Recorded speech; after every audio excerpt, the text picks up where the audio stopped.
ఛానలుకి స్వాగతం. ఫిబ్రవరి 17 అనేది సాధారణమైన రోజు కాదు. ఇది మాఘ అమావాస్య. అదే రోజు ఒక శక్తివంతమైన సూర్యగ్రహణం కూడా సంభవిస్తోంది. భగవంతుడు సూర్యనారాయణుడు చంద్రముని నీడలోకి ప్రవేశించే ఈ సమయం భౌతికంగా చీకటి అయినా ఆధ్యాత్మికంగా వెలుగు తెచ్చే క్షణం. ఈరోజు ప్రతి మనిషి జీవితంలో ఒక కొత్త శక్తి ప్రవేశించే రోజు. ప్రత్యేకంగా కొడుకులు ఉన్న కుటుంబాలకు ఇది అత్యంత పవిత్రమైన రోజని శాస్త్రాలు చెబుతున్నాయి. ఎందుకంటే ఈరోజు చేసే ఒక చిన్న పరిహారం వారి వంశ రక్షణకు, సంతాన సౌభాగ్యానికి, దోష నివారణకు మహత్తరమైన ఫలితాలనిస్తుంది. అయితే కొడుకులు ఉన్నవారు ఈరోజు రాత్రి 9:15 ఒక చిన్న పరిహారం చేసుకోవాలి.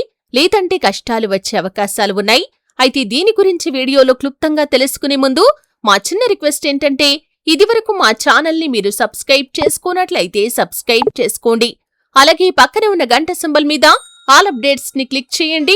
అప్పుడే మేము అప్లోడ్ చేసే ప్రతి వీడియోకి మీకు నోటిఫికేషన్ అనేది వస్తుంది. హిందూ పంచాంగంలో మాఘమాసం దేవతల పూజకు అత్యంత పవిత్రమైన కాలం. ఈ మాసంలో అమావాస్య రోజున పితృదేవతలు భూమికి అవతరిస్తారని విశ్వాసం.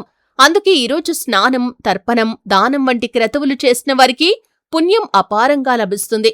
సూర్యగ్రహణం కూడా ఇదే రోజున వస్తే ఆ క్షణం దివ్యశక్తుల సమాహారంగా మారుతుందని వేదాలు చెబుతున్నాయి. గ్రహణ సమయే కృతం దానం కోటి యజ్ఞ ఫలప్రదం. అంటే గ్రహణ సమయాన దానం చేస్తే అది కోటి యజ్ఞాల ఫలితాన్నిస్తుందని పురాణాలు చెబుతున్నాయి. సూర్యగ్రహణం అనేది కేవలం శాస్త్రీయ సంఘటన మాత్రమే కాదు, ఇది మన శరీరంలోని జీవశక్తులను, మనసులోని ఆలోచనలను, ఇంటి వాతావరణాన్ని ప్రభావితం చేస్తుంది. సూర్యుడు మన ప్రాణశక్తికి ప్రతీక. ఆయన కాంతి తగ్గినప్పుడు మన ఆత్మశక్తి కొంతసేపు స్తంభించిపోతుంది. అందుకే పురాతన ఋషులు ఈ సమయాన్ని నిశ్చలతతో ధ్యానం చేయు సమయంగా పరిగణించారు. అయితే కొడుకులు ఉన్నవారికి ఒక చిన్న పరిహారం ఖచ్చితంగా అవసరం.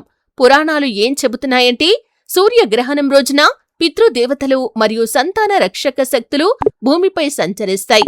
వీరు తమ సంతతిలో పాపకర్మలు, అజ్ఞాన కార్యాలు జరుగుతుంటే ఆ ఇంటిపైన కష్టాలను పంపిస్తారు. అందుకే ఈరోజు చేసే పరిహారం వంశక్షేమానికి చాలా కీలకం. వేదాలు ఏం చెబుతున్నాయంటే, పుత్రోహి పితృనాం త్రాత, అంటే కొడుకు పితృదేవతల నుండి వచ్చే కష్టాలను అడ్డుకుంటాడని వేదాలు చెబుతున్నాయి. కాని ఆ కొడుకును రక్షించేది తల్లిదండ్రుల యొక్క సత్యభక్తి, వారి సద్భావనతో చేసిన పరిహారమే. అయితే ఈరోజు అంటే ఈ యొక్క 2026వ సంవత్సరం ఫిబ్రవరి 17వ తేదీ రోజు మీరు ఒక చిన్న పరిహారం చేయాల్సి ఉంటుంది. అయితే ఫిబ్రవరి 17వ తేదీ గ్రహణ కాలానికి ముందు రాత్రి 9:15 ఈ పరిహారాన్ని చేసుకోవాలి. ఈ సమయానికి ముందు చేసిన పూజ మాత్రమే ఫలితాన్నిస్తుంది కాబట్టి ఈ పరిహారం ఖచ్చితంగా రాత్రి 9:15 చేయండి.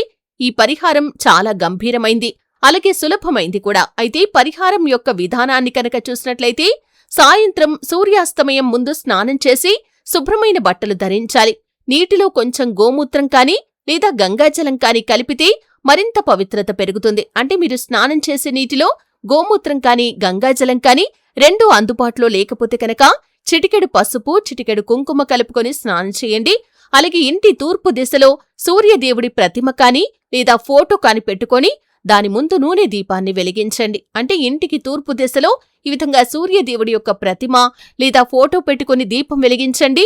సూర్యదేవుడి యొక్క ఆదిత్య హృదయం కాని లేదా ఓం హ్రాం హ్రీం హ్రౌం సహ సూర్యాయ నమః అనే మంత్రాన్ని కాని కనీసం 11 సార్లు జపించాలి. ఆ తర్వాత పసుపు, బియ్యం, తెల్లని వస్త్రాన్ని ఎవరికైనా పేదవారికి కాని లేదా బ్రాహ్మణులకు కాని దానం చేయాలి. ఇది పితృదేవతల యొక్క సంతృప్తి కోసం చేస్తారు. చివరిగా ఇంటి ముందున్నటువంటి తులసి చెట్టు దగ్గర దీపం వెలిగించి, నా సంతానానికి కష్టాలు దరిచేరకూడదు అని మనస్ఫూర్తిగా ప్రార్థించండి. అంటే మీరు చేయాల్సిందల్లా స్నానం చేసి శుభ్రమైన బట్టలు ధరించండి. ఇంటి తూర్పు దిశలో సూర్యదేవుడి యొక్క ప్రతిమ కాని లేదా ఫోటో కాని పెట్టుకుని నూనె దీపం వెలిగించండి. సూర్యదేవుడి యొక్క ఆదిత్య హృదయ స్తోత్రం కాని లేదా ఓం హ్రాం హ్రీం హ్రౌం సహ సూర్యాయ నమః అనే మంత్రాన్ని కాని కనీసం 11 సార్లు జపించండి. ఆ తర్వాత పసుపు, బియ్యం, తెల్లని వస్త్రాలు పేదవారికి కాని లేదా బ్రాహ్మణులకి కాని దానం చేయాలి. అలాగే చివరిగా ఇంటి ముందున్న తులసి వద్ద దీపం వెలిగించి, నా సంతానానికి కష్టాలు దరిచేరకూడదని మనస్ఫూర్తిగా ప్రార్థించాలి. ఈ విధంగా కనుక చిన్న పరిహారాన్ని సూర్యుడు అస్తమించిన తర్వాత ఈ విధంగా చిన్న పరిహారం చేస్తే ఖచ్చితంగా మీ యొక్క వంశానికి ఎటువంటి కష్టాలు ఉండవు. అయితే ముఖ్యంగా తల్లిదండ్రులు పాటించాల్సినటువంటి కొన్ని నియమాలు కూడా ఖచ్చితంగా పాటించాలి. గ్రహణ సమయంలో ఆహారం తీసుకోకూడదు. గ్రహణ సమయంలో సూర్యకాంతి లేకపోవటం వల్ల ఆహారం ప్రాణశక్తిని కోల్పోతుంది. అందుకే ఈ సమయంలో తిన్న ఆహారం శరీరంలో విషతత్వాన్ని పెంచుతుంది. కాబట్టి సాయంత్రం 4 గంటల నుండి గ్రహణం పూర్తయ్యే వరకు ఏది తినకండి. అలాగే పూజా సామాగ్రిని కదిలించకూడదు.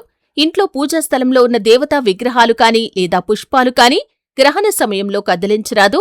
ఎందుకంటే ఆ క్షణంలో ఆధ్యాత్మిక తరంగాలు మారుతాయి. వాటిని కదిలించటం ద్వారా శక్తి సమతుల్యత దెబ్బతింటుంది.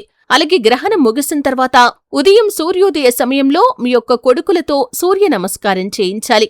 ఇది వారి ఆరోగ్యానికి, విద్యా విజయానికి, భవిష్యత్తు రక్షణకు చాలా శుభం. అలాగే 12 సార్లు ఓం సూర్యాయ నమః అని చెప్పిస్తూ సూర్య నమస్కారం చేస్తే వారి చుట్టూ సూర్యకాంతి రక్షణ వలయంలా ఏర్పడుతుంది. అలాగే మాఘ అమావాస్య కూడా ఈరోజు ఉండటం వల్ల ఈరోజు పితృదేవతలు అత్యంత సమీపంలో ఉంటారు. కొంచెం నీటిని, నువ్వులు, కూరగాయలతో చేసిన తర్పణం వారి ఆత్మలకు శాంతిని ఇస్తుంది. తర్పణం చెయ్యలేని వారు సులభంగా ఓం పితృభ్యో నమః అని 11 సార్లు జపిస్తే సరిపోతుంది. అలాగే సూర్యగ్రహణం తర్వాత తులసి మొక్క ముందు దీపం వెలిగించి నా కుటుంబం సత్య మార్గంలో ఉండాలని, నా సంతానం సురక్షితంగా ఉండాలని మనసారా ప్రార్థిస్తే కనుక తులసీదేవి మీ ఇంటికి క్షేమాన్ని తీసుకుని వస్తుంది. అలాగే ఈ యొక్క గ్రహణం రోజు ఓం నమో భగవతే ఆదిత్యాయ మహాతేజసే నమః ఈ మంత్రాన్ని 27 సార్లు జపిస్తే సూర్యగ్రహణ దోషాలు తొలగిపోతాయి. మంత్ర జపం చేసే సమయంలో అలాగే ఈ పరిహారం చేసిన తర్వాత మీకు మంచి ఫలితాలు లభిస్తాయి. వంశరక్షణ కలుగుతుంది. పితృదోషాలు తొలగిపోయి కుటుంబంలో శాంతి పెరుగుతుంది. మీ కొడుకులు విద్యలో విజయాన్ని సాధిస్తారు. ఉద్యోగం లేదా స్థిరమైన మార్గం వారికి ఏర్పడుతుంది.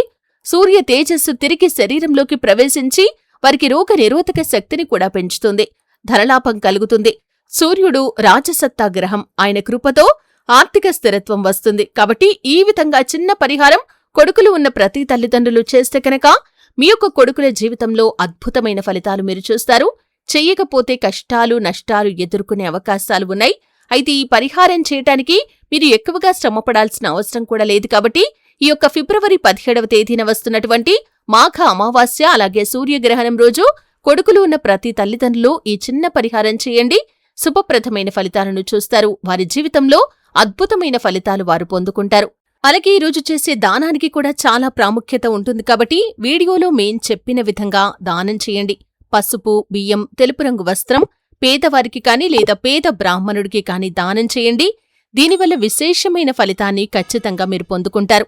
ఎందుకంటే దాన ధర్మాలకు మించిన సేవ లేదు. కాబట్టి భగవంతుడి నామస్మరణ కంటే కూడా దాన ధర్మాలకు అత్యధిక ప్రాముఖ్యత ఉంటుంది.